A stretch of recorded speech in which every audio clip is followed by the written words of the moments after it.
निवडणुका 20 तारखेला आता होत आहेत.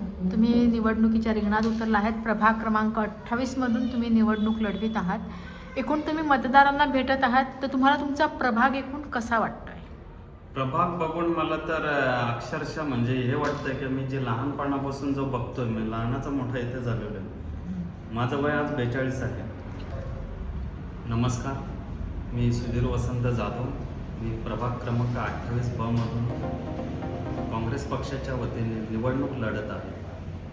मी लहानाचा मोठा इथे झालो आहे, पण जे मी वयाच्या 15व्या वर्षी जे बघत होतो, राजपारधी समाज असो, कातकरी समाज असो, नव्याने वसलेला रिलायन्स पालेगाव असो, जी परिस्थिती म्हणजे ज्या लोकांना 40 वर्षापासून राजपारधी समाज असो किंवा माझा कातकरी समाज असो किंवा इतर समाज असो, प्रकाशनगर असो, त्यांनी जो निवडून दिलेला आहे, ती जी परिस्थिती 40 वर्षापूर्वी होती आजही तीच आहे. राजपारधी समाजाला ज्या शासनाने जागा दिलेल्या होत्या त्याही हडपण्याचं काम येथील 40 वर्ष ज्यांना निवडून दिलं त्या सत्ताधाऱ्यांनी इथं केलेलं आहे. तर अशा ह्या लोकांना न्याय कोण देईल? तर न्याय देण्यासाठी मला म्हणजे एक तर अक्षरशः झोप लागत नाही का या लोकांचं पुढं काय होईल. त्यासाठी मी कोरोना काळात मी माझा परिवाराचा, माझ्या कुटुंबाचा विचार न करता ह्या लोकांना अन्न धान्य हे आमचे अध्यक्ष प्रदीपदादा नाना पाटील यांच्या सहकार्याने व माझ्याकडं ज्या माझ्या काही मौल्यवान वस्तू होत्या त्या ठेवून मी यांच्या पूर्ण गरजा केलेल्या. कारण काही हातावर कमवून पाण्यावर खाणारी माणसं राजपारधी समाज हे एवढे गरीब असताना 40 वर्ष ज्यांना निवडून दिलं त्यांच्याकडनं त्यांच्या ज्या अपेक्षा होत्या त्या अपेक्षा कुठंतरी भंग झाल्या आणि त्यांना कोणतरी आमचं आता भलं करेल असं त्यांना दिसत होतं. म्हणून जेव्हा निवडणुका पुढं लागल्या तेव्हा त्यांनी मला सांगितलं, दादा तुम्ही जे सामाजिक कार्य करता ना, हे तुम्हाला मोठं करायचं असेल तर तुम्हाला राजकारणात जावं लागेल व आम्हाला ज्या लोकांनी नाहक त्रास दिला आहे तो आम्हाला तुमच्याकडनं न्याय मिळेल असं आम्हाला वाटतं. म्हणून मी राजकारणात उतरलो आणि त्यांना त्यांच्या ज्या जमिनी हडप केलेल्या आहेत त्या मिळवून देण्याचा मी प्रयत्न करेन. व तसेच प्रकाशनगर असो, प्रकाशनगरमध्येही तीच परिस्थिती आहे. येथील सत्ताधाऱ्यांनी त्यांना मध्यंतरी एक म्हणजे चॉकलेट स्वप्न दाखवले होते की तुम्हाला आम्ही मस्त सुंदर असं घर फ्लॅट देऊ आणि त्याचे घरं पण तयार आहेत, चाव्या फक्त घ्या आणि तुम्ही जा.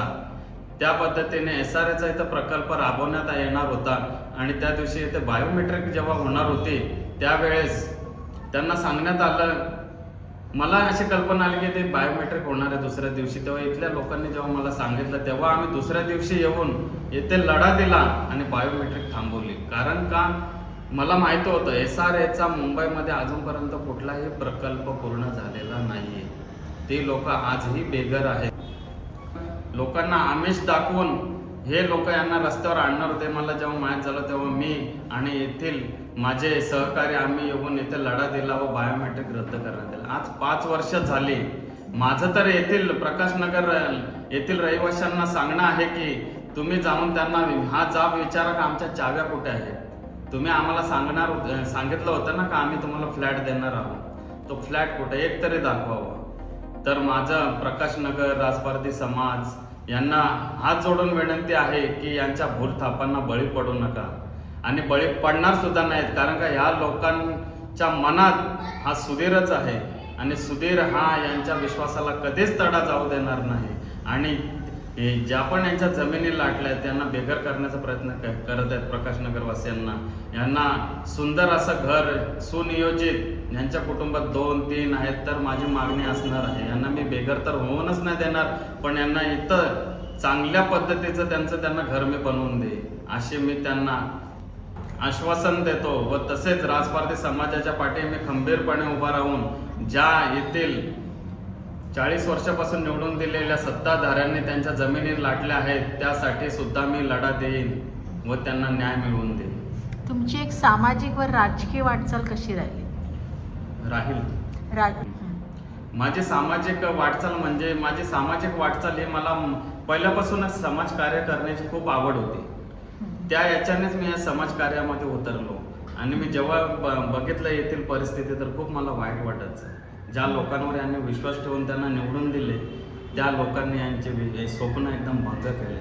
कारण का जेव्हा मी जायचो तेव्हा ते लोक एकदम अक्षरशः म्हणायचे सांगायचे, कारण का यांना जेव्हा मी यांचे गटार यांचे चेंबर साफ करायला जायचं तेव्हा ते लोक जे गाड्या घेऊन यायचे सफाई कामगार, ते बोलते दादा हम लोग इधर कभी 8-9 साल कभी आए नहीं, बोलता है आप गरीबों के लिए कर रहे, बोलता है मस्त कर रहे, बोलता है एकदम। अशा प्रकारे मी या सामाजिक कार्य करता करता मग त्याच्यानंतरच माझे जे हितचिंतक होते तेच बोलले, दादा तुम्ही राजकारणात जाऊन आमच्यासाठी खूप काही करू शकता, विविध योजना आणू शकता। म्हणून मी प्रदीप नाना पाटील यांच्या अध्यक्षतेखाली काँग्रेस पक्षात प्रवेश केला आणि मग तिथपासून सुद्धा मी तीच कामं करत आत्तापर्यंत करत राहिलो आहे आणि करत राहीन आणि माझ्या गोरगरीब जनतेला व सामान्य जनतेला मी न्याय मिळवून देईन। बरं, आता सध्या हे विकासाचं पर्व आहे, तुमचा प्रभाग जास्तीत जास्त विकसित करण्यासाठी म्हणजे प्रभागाबरोबरच व्यक्तीचा विकास होणं देखील तेवढंच आवश्यक असतं, तर त्या दृष्टीने तुम्ही कशा पद्धतीने काम करणार आहात? माझं एकच म्हणणं आहे, 40 वर्षामध्ये येथील एकाही नगरसेवकाने येथे योजना आणली नाही। मग ते RTI माध्यमातून मुलांना शाळेत प्रवेश असो, ब्युटी पार्लर कोर्स असो, अशा विविध योजना आहेत, रेल्वेची परीक्षा असो, कोणतीही येथे योजना आणली नाही किंवा कोणाला सांगितली सुद्धा नाही। तर माझं एकच एक म्हणणं आहे तुम्हाला की अंबरनाथमध्ये जो सुधीर जाधवचा वार्ड क्रमांक पॅनल क्रमांक 28 आहे, हा आदर्श पॅनल म्हणून गणला जाईल, मी याची खात्री व ग्वाही देतो। तुमच्या प्रभागामध्ये बाकीचे पण अनेक प्रभाग येतात, रिलायन्स येतं, गायकवाड येतं, तर ह्या प्रभागासाठी तुम्ही काय करणार आहात? ह्या प्रभागासाठी ज्या लोकांनी, ज्या माझ्या मतदार बांधवांनी, माझ्या मायबाप जनतेने 30-40 लाखाचे जे फ्लॅट घेतले आहेत, त्या लोकांना आजही पाण्यापासून वंचित राहावं लागत आहे। खूप मोठी शोकांतिका आहे, बाजूला आपल्या धरण आहेत पण मुबलक पाणी नाही आहे, पिण्याचं पाणी मिळत नाही त्यांना। अक्षरशः इथे टँकर लॉबी आहे त्यांचीच, सत्ताधाऱ्यांची, त्या टँकर लॉबीनेच त्यांना दूषित पाणी प्यावं लागत आहे। एवढी मोठी शोकांतिका आहे, पण माझं एकच म्हणणं आहे की मी ह्या लोकांसाठी लढा देईन आणि यांना पाणी, लाईट, रस्ते, महिला सक्षमीकरण, लोकांच्या हाताला काम कसं मिळेल, मी या योजना सगळ्या इथं राबवून मग माझा 28 प्रभागामध्ये जेवढा पण गरजवंत असतील त्यांच्यासाठी मी ऑफिस उघडणार आणि त्यांना तिथंच मी न्याय मिळवून देणार। मी प्रथमतः ज्या पण आपल्या मूलभूत गरजा आहेत, अन्न, वस्त्र, निवारा, यासाठी लढेल आणि माझा प्रभाग क्रमांक 28 हा आदर्श म्हणून अंबरनाथ शहरामध्ये गणला जाईल असं काम करेल। प्रभागामध्ये रिलायन्स हा भाग सुद्धा येतो, त्या रिलायन्सच्या प्रभागातली परिस्थिती काय आहे किंवा तिथल्या मतदारांच्या अपेक्षा सध्या काय आहेत? मतदार राजांना हेच पाहिजे आहे, त्यांच्या मूलभूत गरजा भागल्या पाहिजेत। तर असं आहे की त्यांनी जे एवढे महागडे फ्लॅट घेतले आहेत, पण पावसाळ्यात असं स्वरूप असतं तिथं काय तिथं रस्ते आहेत की नद्या आहेत तेच समजत नाहीत। मग तिथे विद्यार्थ्यांचे हाल, कामगार वर्गाचे हाल, कमरे इतकं पाणी असतं, असं स्वरूप असतो तिथे। मग त्या माणसांनी कसं काय जगायचं आणि कसं काय तिथे राहायचं सांग? मुलांना शाळेत पाठवायचं की कामाला जायचं का तर फ्लॅटमध्येच उपाशी मारायचं? जर आपण एवढे महागडे फ्लॅट घेतल्या तर हा बिल्डर आणि नगर रचनेचं काम आहे का? येथील नद्यांचं स्वरूपला त्याला मार्ग कसा द्यायचा, अंडरग्राऊंड गटार कशी बनवायची, लाईट नाही सुस्थितीत, रस्ते नाहीत तिथे आणि नाही तिथं रिक्षाचं, जर स्वतःची गाडी नसेल तर तिथून हा माणूस इथपर्यंत पोहोचू शकत नाहीये अंबरनाथला। तर मी निवडून आल्यानंतर, मी तर निवडून येणारच आहे कारण मी लोकांच्या मनात घर केलेलं आहे। मी एक साधारण व्यक्ती आहे, सर्वसामान्यातील साधारण व्यक्ती आहे। सामाजिक कार्य करत असताना मी प्रकाशनगर येथे सुद्धा गटार सफाई करण्यासाठी सफाई कर्मचारी घेऊन आलो असता येथील महिलांनी मला तक्रार केली की दादा आमच्या पाण्यात आहे ना गटाराचं पाणी येतं, आणि मी ते बघितल्यानंतर अक्षरशः मलाच कसं तरी वाटलं, कारण की 40 वर्ष ज्यांना निवडून दिलं त्या लोकांना आजही 40 वर्षानंतर गटाराचं पाणी प्यावं लागत आहे। तर मी त्यांना आश्वासन दिलं की 15 दिवसात मी तुम्हाला या पाण्याचा प्रश्न सोडून देईन आणि 15 दिवसात मी त्या MGP महाराष्ट्र जीवन प्राधिकरणाला पत्रव्यवहार करून 15 दिवसात त्यांना पाण्याची लाईन टाकून दिली आणि आज ते लोक स्वच्छ पाणी पितात आणि माझ्या पाठीशी खंबीरपणे ते उभे आहेत। नमस्कार ताई, तुम्ही प्रभाग क्रमांक 28 मधून काँग्रेसतर्फे निवडणूक लढवित आहात आणि तुमची समोरासमोर लढत आहेत। 20 तारखेला निवडणूक आहे, मतदान आहे, तर तुम्ही एकूण काय सांगाल की प्रतिस्पर्धी म्हणून तुमची समोर एकच व्यक्ती आहेत आणि तुम्ही समोरासमोर निवडणूक लढवितात, कसं वाटतं एकूण तुम्हाला? नमस्कार, मी 28 क्रमांक अ मधून मोहिनी ज्ञानदेव वाघे काँग्रेस उमेदवार आहे. प्रतिस्पर्धी म्हणून एकच व्यक्ती आहेत, समोरासमोर तुम्ही लढत आहात, तुम्हाला कसं वाटतंय आता? चालू तर मलाही चालू केलं.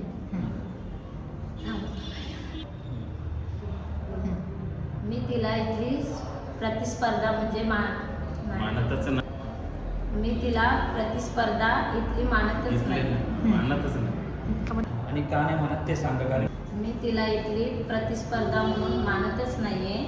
कारण मी इथली स्थानिक भूमिपुत्र आहे. मी इथल्या मतदारांना, प्रभागामधल्या सर्वांना ओळखते. माझी प्रतिस्पर्धी बाहेरची आहे, ती इथं राहतच नाही. मी तिला ओळखतच नाही, ते इथली लोक काय तिला ओळखते.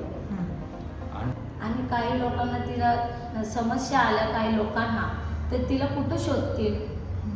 मी इथल्या प्रभागातली आहे म्हणून प्रभागातल्या सर्व समस्या चांगल्या पद्धतीने सोडू शकणार.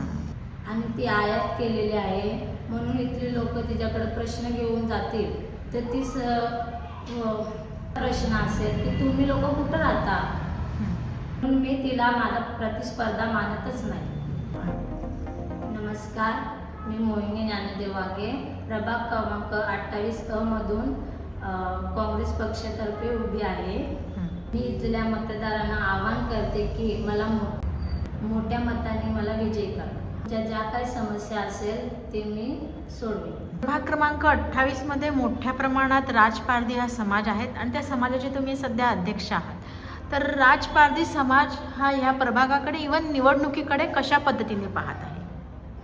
नमस्कार, मी गोविंदा सुरेश घोरपडे, विभाग प्रमुख बारकुपाडा काँग्रेस. आणि मी जे आमचे लोक जे प्रेम आहे सुधीर जाधव बरोबर, ते 8 वर्षांनी 40 वर्षांनी कोणी दाखवलं नाही, पण 8 वर्षांनी ते सुधीरने आमच्या जे घराघरात प्रत्येकाचे जाऊन जे समस्या होते, लोकांना एवढी परिस्थिती होती, त्यावेळेला आमचा सुधीर भाऊ तिकडे जाऊन ते कामं करत गेले. भले रस्ते असो, गटर असो, चेंबर असो, लोक आजारी पडायचे. यातल्या नगरसेवकनी काही येऊन बघितलं नाही. आमचे लोक जायचे तिच्याकडे, पण ते येत नसायचे. पण दादा सुधीरचा एकच कॉल केला तर दादा सुधीर आमच्या समाजासाठी तुरंत गाडी पाठवतात. चेंबर साफ करणारे, गटर साफ करणारे, रोडसाठी, प्रत्येकासाठी, फक्त लेडीजसाठी, ते लेडीजला डिलिव्हरी असो, कोण आजारी असो, कोणत्याही हॉस्पिटलमध्ये जातात, पण आमचा सुधीर दादा तिकडे पोहोचून जातात आणि प्रत्येक हॉस्पिटलमध्ये ते जे कामं पण करून देतात. प्रत्येक ठिकाणी आमचे सुधीर दादा जे 40 वर्षांनी त्यांनी नगरसेवकनी कसं केला तसं आमचा सुधीर भावाने केला.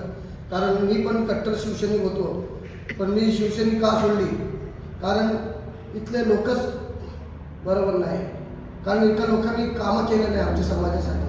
आम्ही मेहनत करून खातात, रस्त्यावर बसून खातात, पण जे आमच्या समाजात जे कारण आहे ते समस्या आहेत. आमच्या लोकांचे जे कोणी 15वी शिकलेले, कोणी 10वी शिकलेले, कोणी 12वी शिकलेले असतात, त्यांना रोजगारसुद्धा दिला नाही, त्यांना कोणता जॉबसुद्धा दिला नाही, नगरपालिकेला त्यांना नोकरीसुद्धा दिली नाही.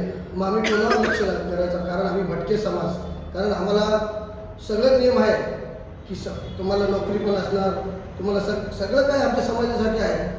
आता मध्ये गुरुकुल योजना पण आलेली आमच्या समाजासाठी, ते घराची योजना आली, पण अजूनसुद्धा घर पण पास केलं नाही, एखादा घर बनवून दिलं नाही. अजूनपर्यंत आमचे समाज झोपडीमध्ये राहतात. कुठे गेले ते? कारण इथे सरकार असून पण ते विचार करतात की जे योजना येतात मोदी सरकार देतात पास करून की घर योजना, कुठे गेली ते घर योजना? अजूनपर्यंत तुम्ही येऊन बघा मॅडम, आमच्या घराघरात झोपड्यामध्ये अर्धे लोक राहतात. कसे प्लॅस्टिक बांधलेले, कसे नाले नाही, गटर नाही, काय नाही, लोक आजारी पडून मरतात आमचे. मग आम्ही कोणाकडे फिरायचं? म्हणून आम्हाला हक्काचा माणूस पाहिजे, आम्हाला आमचा सुधीर दादा पाहिजे आणि पूर्ण राजपारधी समाज पूर्ण सुधीर बरोबर आहे. आणि माझ्या जेवढे जे वार्ड क्रमांक 28 मध्ये आहेत त्यांना मी हात जोडून विनंती करतो की तुम्ही सुधीर दादाला वोट करा, तुमच्या माध्यमातून आम्हाला पण न्याय भेटेल, एवढीच माझी विनंती आहे. कोरोना काळापासून जे आमच्या समाजावर संकट आली तेव्हा 40 वर्ष आम्ही ज्यांना निवडून दिलो ते एखादासुद्धा नगरसेवक आला नाही. पण जे कोरोना काळात जो दादा आमचा सुधीर जाधव त्यावेळेला गळ्याची चेन ठेवून 2 पोरं ठेवून घरात जेव्हा कोरोनात लोक माणसाशी घाबरायचे होते तेव्हा हा सुधीर जाधव प्रत्येकाच्या घरात राशन वाटत होता, प्रत्येकाच्या घरात संकट आली तिकडे खंबीरपणे उभं होता. पण ज्यांचे आमचे समाजाचे मीटर कापलेले जे अंधेरात होते तरी पण आमच्या सुधीरदादांनी 6 लाख रुपये भरून ते मीटर लोकांचे वाचवले. म्हणून आमची जनता पण तय केली की यंदा आम्हाला सुधीर जाधवच पाहिजे.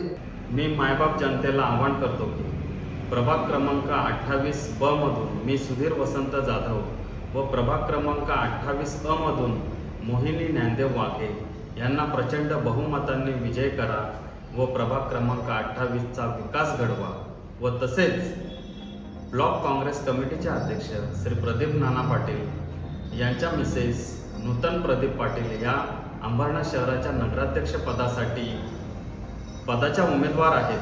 त्यांनाही आपण भरघोस मतांनी विजय करा व अंबरनाथ शहराचा विकास घडवा. कारण की नगराचा विकास करणे हा नगराध्यक्ष यांच्या हातात असतो. त्यामुळे राजपारधी समाजाचे प्रश्न असो, प्रकाश नगरचा प्रश्न असो किंवा पूर्ण अंबरनाथ शहराचा प्रश्न असो, त्या प्रश्नाचं निवारण करण्याचा अधिकार हा नगराचा नगराध्यक्ष यांनाच असतो.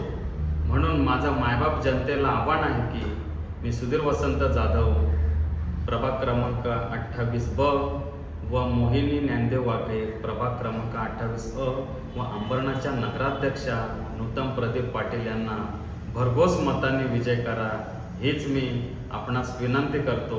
जय हिंद, जय महाराष्ट्र, जय भारत.